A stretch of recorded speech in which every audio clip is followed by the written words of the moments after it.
Сега на крајот, како што доликува на вообичаената македонска гостолюбивост, последен учесник е мојот, нашиот, вашиот, Албан Климан, рече проштаве, ама и нашиот.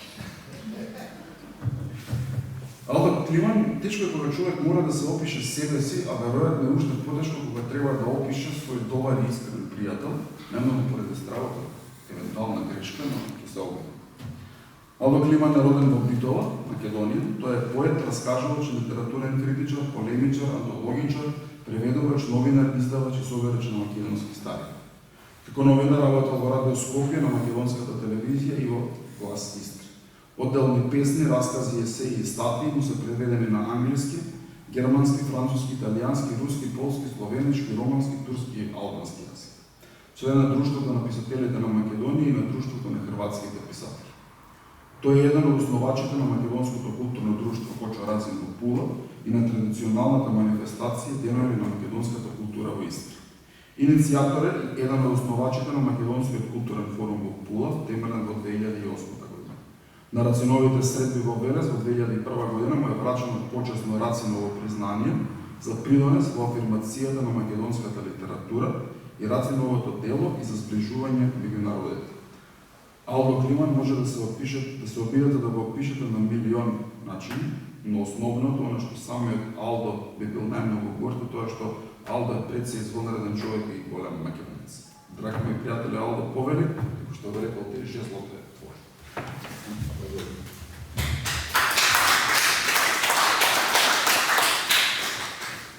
Значи, благодарам многу и почнува да се врти во тапанот една серија на прашања, одговори, кои не престанаат всушност од вчера до денеска со сите овие излагања, кои го потврдија сето она што нашиот човек, а јас сум еден од нив кои живеат во диаспора, во една друга земја, го проживуваат со оглед на сите овие страшни настани што се случуваат во Македонија. Но зошто го нарековме, веднаш ќе ви кажам, напишав еден текст, но нема да го читам и бидејќи толку нешто се пронижа во овие 2 дена, ако забразнам или се изгубам некаде, немојте да ми забележите.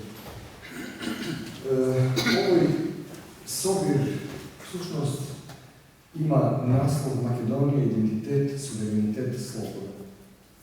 А гласност за Македонија е слобода. Тоа се две работи кои се многу компатибилни и овој слоган се однесува пред се на проблемот на што го имаме ние кои живееме надвор од Македонија и што го има Македонија со другите земји во Европа пред се и во оние кои се колку толку заинтересирани за Македонија. Додека идентитетот, суверенитетот и слободата на Македонија се најголемиот проблем на Македонија и на македонскиот народ од сама Македонија, а за нас изненадо е Бог. Зошто гласност за Македонија? Ние кои имаме сите сетива, кои слушаме, кои гледаме, кои можеме да допираме, не можеме да сватиме, можеме само абстрактно да сватиме, иако често за тоа се зборува и се повеќе што е добро, како е чувството на човек што не слуша.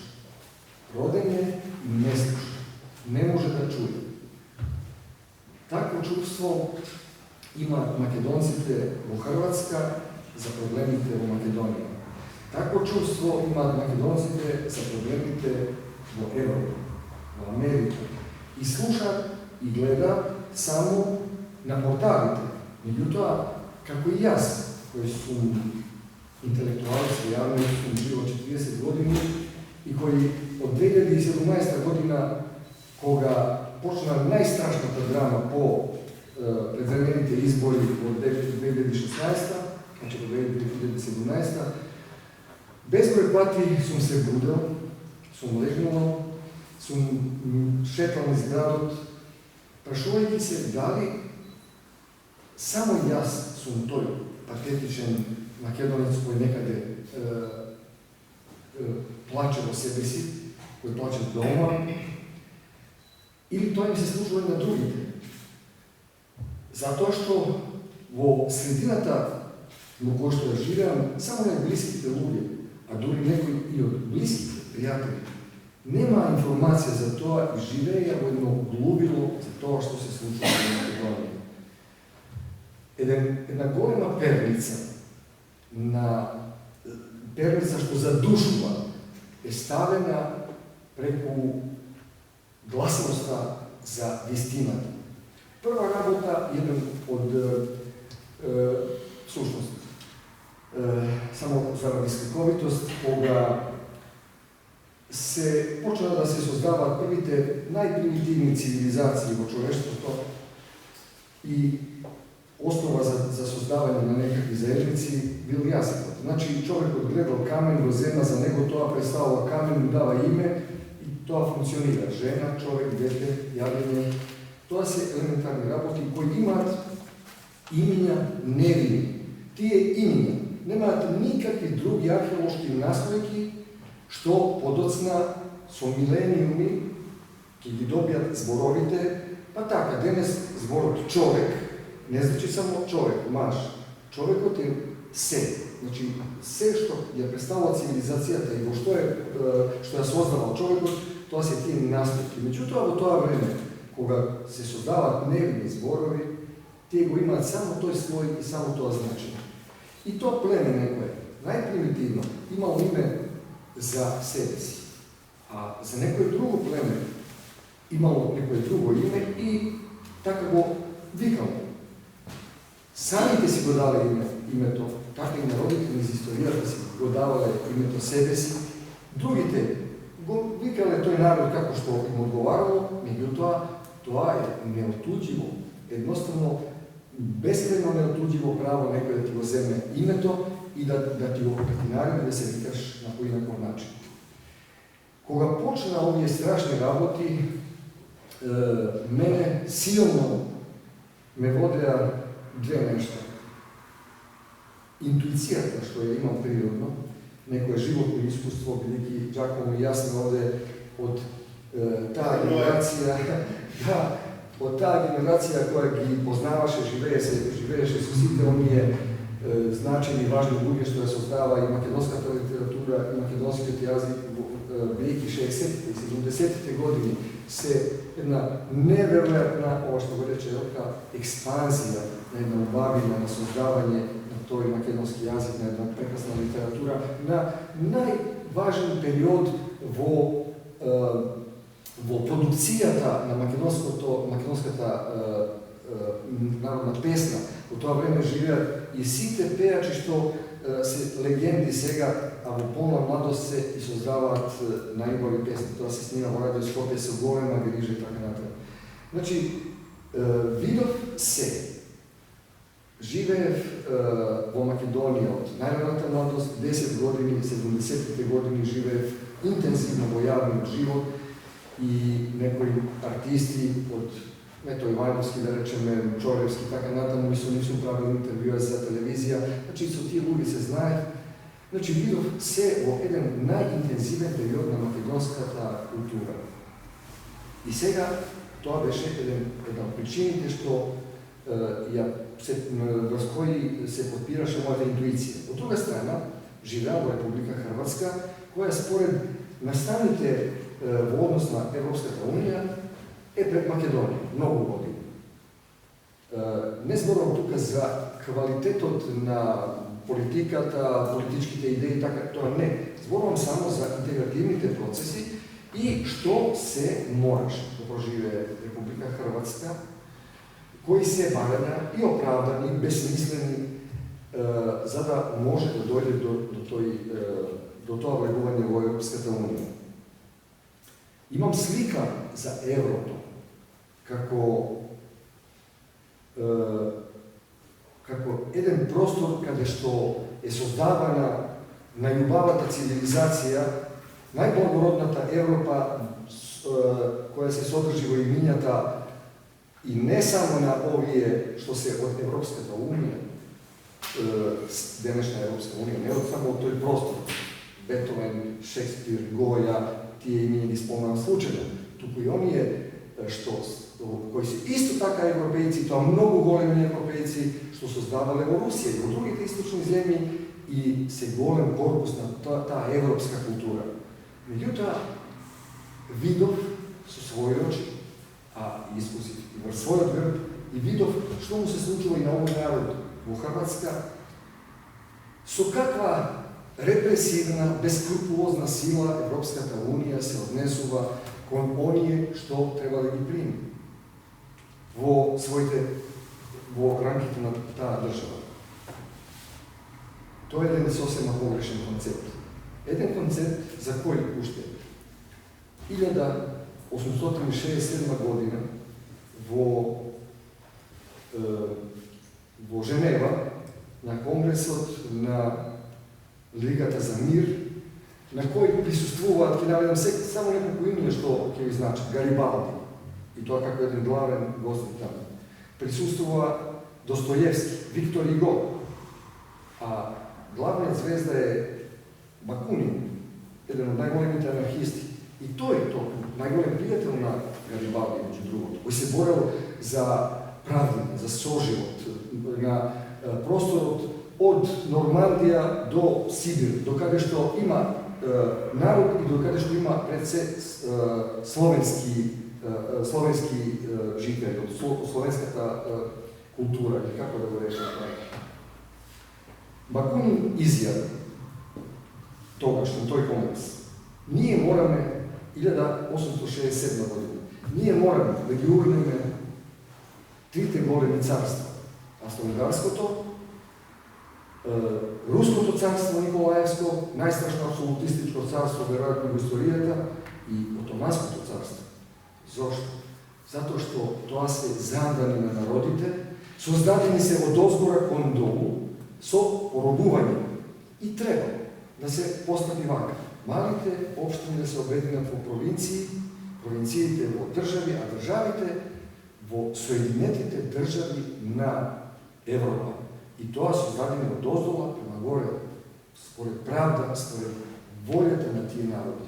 Европската унија е поставена сосема погрешно и таа едноставно го повторува урнекот на создавање, а кој го прави тоа? Оние земји кои што паралелно додека во нив исто така со безбројни трагедии на тие културни творци во долг период на векови низ целиот простор на Европа, додека тие создаваа и додека доживуваа забрани, спалувања, го имаме секојаш вистината и во тој период, дали е она уметничка или филозофска вистина, е прогонета. Джордано Бруно го имаме Томас Мор, едно од најголемите филозофски имиња, благородна личност. Тие се жртви на гушењето, давењето, на душењето на вистината. Таа Европа, значи, на тие големи луѓе создавачи, е паралелна со една друга Европа. Европа која е колониалистичка, бескрупулозна. Европа на конквистадори. Оди во Латинска Америка, поробува, истребува народи. Оди во Индија, во Африка, истребува народи. Таа Европа не со тие средства, затоа што денес имаме поробувачи со нова, софистицирана технологија.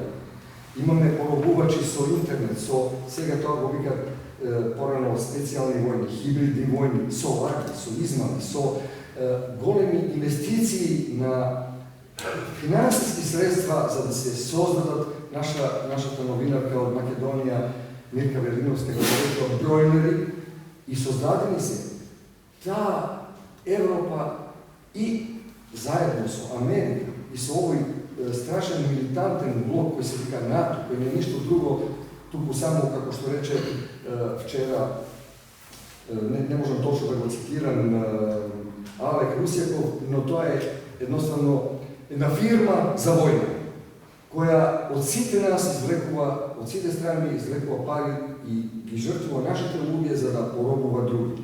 Таа Европа е во таа приказна.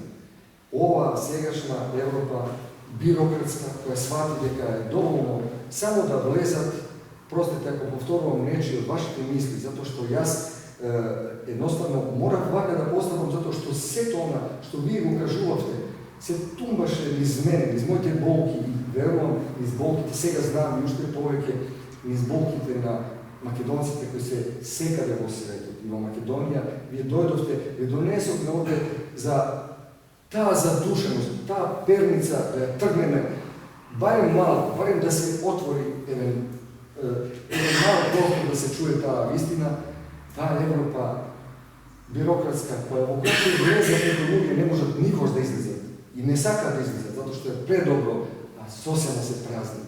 Ова што го кажа Гајсер вчера, тоа е совршено точно.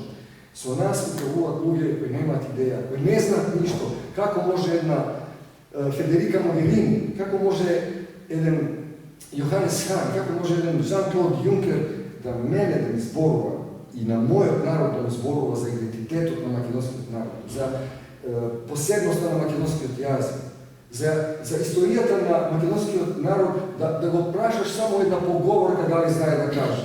Не знаат ништо. Се што знаеше еден, а тој е типичен пример на најстрашното дно. Тој е Јоханес Хан, кој беше задолжен да дојде, да биде за проширување на Европската унија, балканските земји. Познати се 3 негови твитови. Целата негова филозофија политичка е во твитови. Еден твит е украден од Ленин, кога е извршен државниот удар. Ние мораме да се разбереме и ќе го повторуваме тоа додека во сите уши во светот влезе и дојде до мозокот дека на 27. април 2017 е извршен државен удар. Не со пушки. Денеска и тоа се прави софистицирано. Тоа нема да го елаборирам. Извршен е државен удар во собранието, милионска аргументација за тоа постои. Прв се јави Јоханес Хан и рече: браво Заев, демократијата мора да се потурне кон напред. Тоа е од Ленин преземен. Втор негов прочуен твит, на кој е само израз на едно, јас сум слободен тоа да го кажам, гнасно обезување на европските и светските државници, кога требаше да се постфестум, значи донесоа, подпишаа незаконски преспански договор, кога требаше да се оди на референдум, се јавува како хистерици, како лудаци, европските и светските државници во Македонија. Гласите, одете за вас, ви чекаме во Европа. А овој господин Хан имаше твит или Европа, преспанскиот договор или изолација. Па јас ја одговори во една колумна, каде ќе не изолирате, на Марс ќе не изолирате, тука сме. Сакам да го охрабрам оној дел од мојот народ кој може би исплашен или не знаеше или сметаше, затоа што лагите се огромни и добуваат во ушите. А третиот твит беше кога требаше да се смени уставот, на сила, уште во 23 часот и 45 минути Заев, велепредавникот на македонскиот народ, квиснички поставен премиер, изјави: немаме уште доволен број гласови, но јас сум оптимист. Сега и пред да Европа да каже не, тој рече: јас сум оптимист. Албанците му се смееја кога рекла: ние ќе го спроведеме сето на тиранската платформа и тоа мислам од беса. Навистина немаме уште аргументи, но ние сме оптимисти. Заедно изложи на цинизам, на понижување, на газење. Тогаш Јоханес Хан се јави, бидејќи Заев пред тоа милион пати го повтори тоа, ако не помине отворањето на уставот во кој ќе го смени на името според преспанскиот договор, тогаш јас давам оставка. А Јоханес Хан му се јавува и вели: не давај оставка, искористи, примени балкански методи. И тие балкански методи што ги слушнаме практично од сите, и вчера и денеска. Насилство е извршено во собранието, Nemame, ako se otkrije se to, nemame sovršeno precizne informacije, međutim, se znaje дека 4 ženi se odneseni vo posebna prostorija ambasadorut amerikanski do 24 časov, dodека не се оствари оптимизмот на Заев, остана усобрание, то диригираше со сите тие работи, жените се затворени, земени им се мобителите, а четворица од затвор се донесени пратеници за да гласаат, за да го искористат, како што рече Заев, демократското право, и што тоа е направено во 24 часот 00, вратени се во затвор, ама не затоа што таму треба да спадат, да бидат, туку да се чуваат од народот кој ќе ги нарече издајници. Всушност ги ставија во затвор затоа што се опасни, бидејќи знаеа што се случувало. Значи, тој Јоханес Хан е најмал заеднички содржател на Европа, во која сака да влезе Македонија. Во Европа е влезена Бугарија, која не признава ниедно национално малцинство или може би, не знам, турското. Грција е во Европа, која не признава ниедно национално малцинство, освен муслиманите, ако не се лажа. Во Виножито, македонска партија, во Ленин членуваат евреи, албанци, зошто? Затоа што нема друга партија каде што можат нешто да кажат. Во Европа се влезени Романија и Бугарија, каде што корупцијата е страшна. Тоа се немерливи димензии на таа корупција. Европа ни постави специјален суд, веќе самиот специјално јавно обвинителство, веќе тоа специјално потсеќа на фашизам, или на некои други форми каде што преку ноќ се судело на луѓето. За да откриеме сега, а трае тоа со месеци, веќе и упорно оваа власт се обидува да го закршка, да го забошути сето тоа, се откриваат страшни милионски афери со торби, со чанти, полни со евра, милиони. Мора да ни се вклучат такви прекрасни истражувачки новинари како Ларис Гајсер, за да се чуе во светот, а тоа е таа гласност за која ние овде се залагаме, за да падне таа господја која 60 дена имаше време да си ги брише телефоните, да уште ги даде конвертирана оставка, да наредува во специјалното јавно тужителство да се бришат сите компјутери таму. Сега таа се шета со и пак и дава некои можности да се извлекува од сето тоа, се шета со лисици на рацете и се обидуваат и тоа да го премочат. Меѓутоа, тоа тркало тргна. И со тоа што постои, затоа тоа што го прави, колку да е мало, колку и да доаѓа со скромни сили, колку да е водено од најинтензивна љубов и уверување дека треба да го правиме тоа е важно, затоа што таа задушеност на медиумскиот простор се гледа и во овој простор.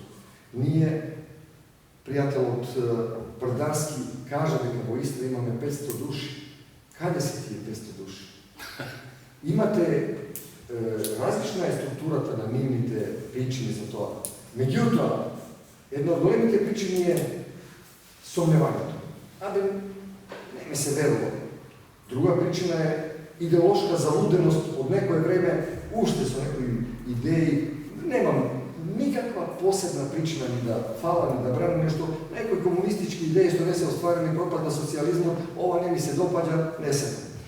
Со идеи. Оние, таму Романовци, тој Груевски, тие се кратци, сите се исти.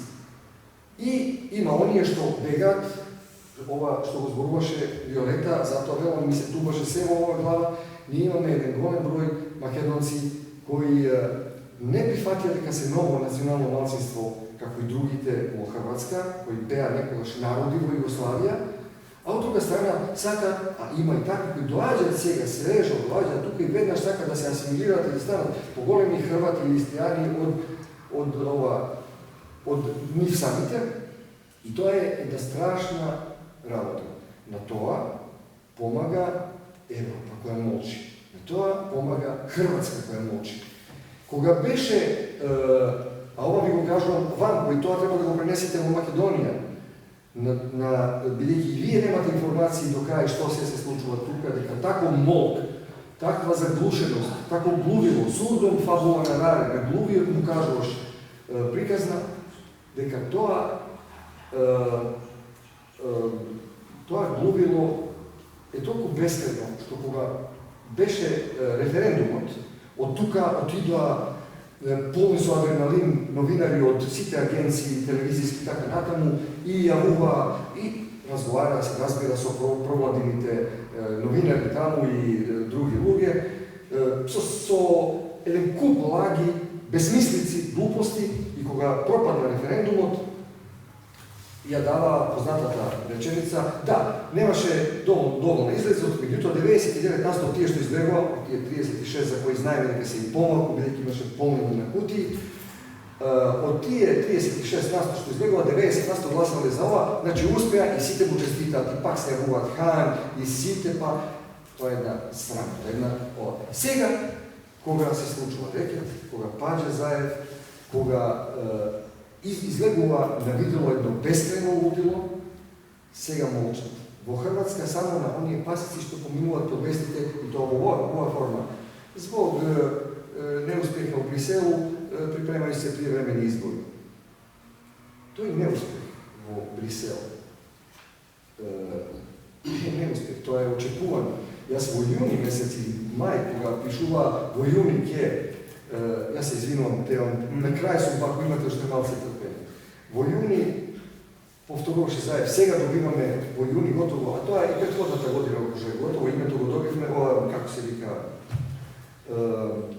датумот за почеток на разговорите. Јас напишав текст, кога не успеа тоа, во октомври, да се видите, во октомври ќе има Октоберфест и Брексит. Нема име. А Заев, тогаш реков, ќе повторува. Во ноември, дека ќе има име ова датум во декември, во јануари и 3 точки. Македонија е среќена, не го велам воопшто ова цинично, ниту со некоја алузија, е среќена што се случи ова што се случи. Односно, тоа што од причини што не ги знам, а може би е само обична вистина, дека Макрон, тоа што го кажа, така и мисли. Тој рече, хаос владее во, јас го парафразирам, па ако не е точно не замерете, хаос владее во Европската унија, ние мораме тоа да го средиме. Хаос владее во однос на проширувањето, ние мораме тоа да го средиме. Хаос владее во Македонија и во Албанија, нека си го средат тоа, не можеме во еден хаос да внесуваме, јас го интерпретирам, да внесуваме друг хаос, затоа што тоа нема крај. И затоа тој устоја, а овие другите немаа консензус. Може да лажат колку што сакат. Едни се за тоа да бидат Албанија и Македонија заедно, други само Македонија, трети воопшто не. Значи нема консензус, нема договор. Хаосот се прескрикува и врз сето тоа. Да биде уште поголем хаосот, тоа е што на заминување се овие сегашни лидери, бидејќи е избрана нова екипа, не успеа уште со сите тие игри, разговори, кого ќе постават за комесари, за проширување, за други комесари. Значи, ништо не е расчистено и овие луѓе, како Жан-Клод Јункер, кој практично веќе има формално право и некакво влијание, не влијание, туку позиција, но нема никакво влијание. Јоханес Хан е минато. Могерини е мината. Во таа приказна тие дават изјави дека ми многу жал дека требало Европа се обрукала ово, но тие знаеат дека нема да влезе Македонија. Тоа го знаеат. За Македонија е среќа. А еве зошто и со тоа во сликовита смисла ќе завршам. Значи во магла, сите сме се возеле со коли во магла. И знаете како е гадно.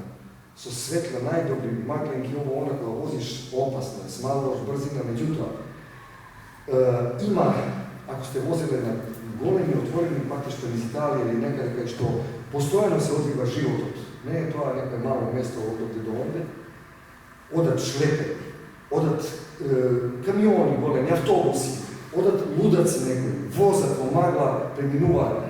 Тоа е состојбата што Европска унија ја создаде во проширувањето To je состојбата што заедно ја создаде во Македонија, затоа што го инструира, го создадува тако и таму владеат неколку души со своето лудило. Вие, ако сакате да стасате на целта, морате да се паркирате од страна и да почекате ветерот да ја разнесе маглата, или барем да стане попровидно да се упатите кон целта каде што сте стигнале со здрава глава и да кажете да, бев умен и малку се одморив, поспав на ова. Тоа важи и за Македонија. Исто така, за тоа пишував, не, престанете, земете малку здив, човек кој што тргнал на погрешен пат, треба да си, ако сите му велат, застани човече, погрешно е, треба да се, па не едно дете, ако види дека залутало, ќе застани, ќе се сврти да види каде она стебло, каде што поминало. Затоа за Македонија е среќа што оваа магла европска, која е бирократско, хистерично лудило на едно царство кое се создава тука, додека едно друго царство, Русија, постои таму, и едно трето царство, отоманско, потенцијално или барем во идејата, некој Ердоган владее таму и покренуваат војни, значи се врати оние три царства за кои што зборувавме, ништо не се смени, не го послушава, ако ним не тргна од оздола кон горе. За Македонија е среќа што во ова царство европско решија маглата малце да се расчисти. А ова царство долу, тоа е царство на лудило. Со години, а еве и сега, како може било кому, ако го извлечете и ги извлечете сликите на еден лудак од неговата глава и да се обидете да ги посложите, да ставите, да кажете, да дефинирате, да им даете име, да ги наредите, како можете вие на некој нормален човек со нормален дискурс, со нормална терминологија да му објасните што сака тој човек. А нормалните луѓе, обичните смртници, ние, интелектуалците, малите луѓе, се прашуваат, што е ова? И нас овде не прашуваат, како, дали сте нормални, вие го менувате името, што се случува таму? Или ако е сменето името, па сменето името, па добро, не е тоа ништо, а не сваќа дека джигерите ни ги земаат, идентитетот, минатото, се ни зема, убавината, сонот, песните, ова што го правеше Ѓакомо и што го правеа другите наши пријатели на светот, се ни земаат. А тој вика, ова е зачувување на идентитетот и суверенитетот, и ова е слобода. Дури една иронична, страшна, мачна ситуација беше, јас не отидов таму, зашто знаев дека ќе направам скандал. Минатата година на сајмот во Пула дојде госпоđа Лидија Димковска, што ја спомнува, со уште некои други што ги спомнувавте вие. Темата на сајмот беше, партнер на сајмот беше Македонија, а темата беше две точки слобода. Значи, тука дојда оние луѓе со Али Ѓозовски и другите, дојда тука да ни робството, да ни го презентираат како слобода. Слобода е ова што ние можеме овде, во оваа земја, која има простор на слобода, да организираме овакво нешто. Слобода е тоа што можеме да ги внесеме овие прекрасни умни луѓе, да го кажат овде. Слобода е тоа што можеме да им го кажеме на 1, 10, 16 луѓе. Слобода е тоа што Хрватското радио Пула, сними пред 5-6 месеци сат време емисија со Русјаков, кој сето ова го кажал, се разбира многу полапидарно од мене, но го кажа. Слобода е тоа што се снимени 3 емисии или ќе бидат вкупно 3 емисии од по сат време за радио, за македонскиот јазик, за филмот кој ни го сними и ни го презентира во хрватската премиера, колку и да била скромна, Јани Бојаджи, кој е забранет филм кој не е ни погледнат. Кога се случувало тоа, последните забрани од времето на Ѓакомо Скот и кога се случувале такви последни забрани, тоа само во Македонија е возможно. Слобода е што можеме, барем на овдешните медиуми, да им кажеме каква е страшна, трагична таа судбина во Македонија. И да кажеме дека во таа магла, во тоа лудило на тој човек таму, не можеме ние да чекаме да му се размисли во главата. Тој мора да падне. А таа лажна држава, бидејќи тоа никој не го спомна, а тоа е така, јас се земам слобода да го кажам тоа, со менувањето на Уставот на Република Македонија, ukinata je, znači prebrišana je i ukinata ona država što je sozdavana ne samo tuku so site borbi nacionalne ideje od 19. vek i organski nastanuvala i sozdadena je, postojala sve do toj datum koga tije doneseni od zatvor, uceneti, plateni, isplašeni, osmenja ustavo je ukinata država. I napravija, znajte što, to se vika veštačka država, kvisniška veštačka država. Duri i Hrvatska imaše jedna mala kvisniška država koja beše tuka vo, se vikaše Republika Srpska krajina ili taka nešto na prostoru Dunava. So to što nema cela ta teritorija, a Makedonija sozdadena je nova država, znači jedna nova institucija i ni vika naši te kako veli zaje, prijatelji. Moj golem prijatelj Kozijas, moj golem prijatelj Cipras, moj golem prijatelj, zaborav kako se vikaše bivši od gradonačelnik na Solunu, koji veli, moj golem prijatelj, to je tijeni velat koji ima demonstraciji u Grcija i velat. Ja se čudam, jedan Cipras i to je gradonačelnik na Solunu, se čudam i veli na Grcite, zašto se bunite, pustite go ovaj naš severen sosed, neka si najde identitet, neka si najde, znači, vi ste pušteni i najdete si identitet. Borisovi i ovi je tamo drugo togo, isto tako, ova sve slušnost nema vrska. Glavno, nam je velat, vi ne postojite. Postoji jedna državička koja se vika, nema da je imenom, zato što se gadam otročeno to ime na ta državička, kvisniška, predavnička, velepredavnička država koja će umre. Verojatno, u jedan ist vremenski period koliko je trebalo da se sozdade, iako za nesino osnovanje se investirani milioni dolari, milioni evra, da se napravi, ke propadne, ke iščezne, ke vide samo da je golem, gorčljiv, sram, na lice to na svetot, na lice to na Evropa, koja za nas je olicotvorenje na jedna prekrasna, solidarna, golema kultura. Međutim, ta Evropa to ako iskoristi samo kako brend za da ne prodava lagi i da ne porobova. Prva brzina, vtora i treta brzina u koja Makedonija drugi nema ni dodatno mjesta. I blagodaram i svine što ga to.